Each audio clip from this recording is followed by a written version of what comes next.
Live from Columbia, this is WIS News 10 at 6. Live, local, now. A Columbia convenience store owner charged with murder tonight after the shooting death of a 14-year-old boy. Richland County deputies say that Rick Chow, who owns a Shell gas station near Park Lane Road in Columbia, chased Cyrus Carmack Belton from his store last night after suspecting him of shoplifting. That incident happened, according to deputies, at about 8 p.m. on Sunday night. Investigators say Chow shot the boy in the back just down the road off the convenience store property on Spring Tree Drive. Nick Neville's joining us. And Nick, there had been some protesters out there during the day. Tell us what the scene is now on Park Lane Road there in front of that convenience store.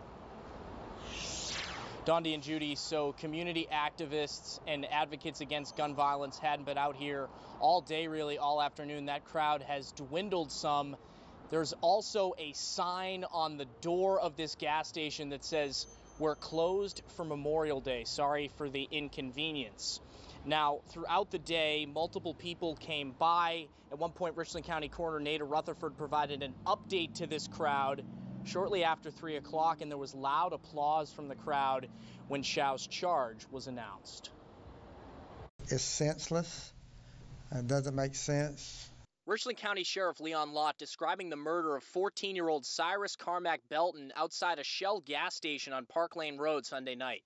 The store's owner, Rick Chow, has been charged in the killing. It's just sad.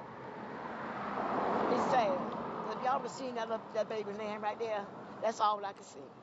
All I can see. The owner suspected Cyrus of shoplifting inside the store, which RCSD has said did not happen. Regardless, even if he had shoplifted 4 bottles of water, which is what he initially took out of the cooler and then he put them back, even if he'd done that, that's not something you shoot anybody over, much less a 14-year-old, but you just don't do that. At one point, there was a verbal confrontation inside the store, but no indication that things turned physical. Cyrus was running away when he was shot. The coroner's office says he had 1 gunshot wound to the right lower back. Deputies recovered a gun believed to belong to the victim near his body. RCSD says there's no evidence he pointed it at or threatened Chow. One woman who saw the shooting happen and called 911 is calling for justice. Do you even want to go in the store now? Because anything can happen now these days, and everybody's getting trigger happy. That young man didn't have to die like that, but for me to witness that yesterday, like, I'm in fear for my own brother. And for any of the kids that's in my neighborhood, because these kids, they come outside all the time. They come to the store all the time.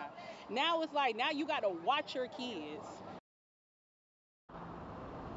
Had the opportunity today briefly to speak with one of Cyrus's brothers. He did not want to go on camera, said his entire family, especially his mother, is torn up. He said Cyrus was a great kid, really smart. He said he taught him everything he knew, and he said he didn't deserve what happened to him. Reporting in Columbia, Nick Neville, WIS News 10. Nick, thank you very much. Richland County deputies tell WIS they are reviewing surveillance video as a part of the investigation. Sheriff Lott also says there have been a number of incidents and confrontations between customers and store owners at that Shell gas station before, but nothing that rose to the level of charging Chow in relation to any of those incidents. Richland District 2 also issued a statement this afternoon saying, quote, "The Richland 2 family is devastated to learn of the tragic death of one of our Summit Parkway Middle School students. Our students, teachers, and school staff are grieving, and our district staff will be there tomorrow to support them through it. Our deepest sympathies go out to the Carmack Belton family in their time of loss."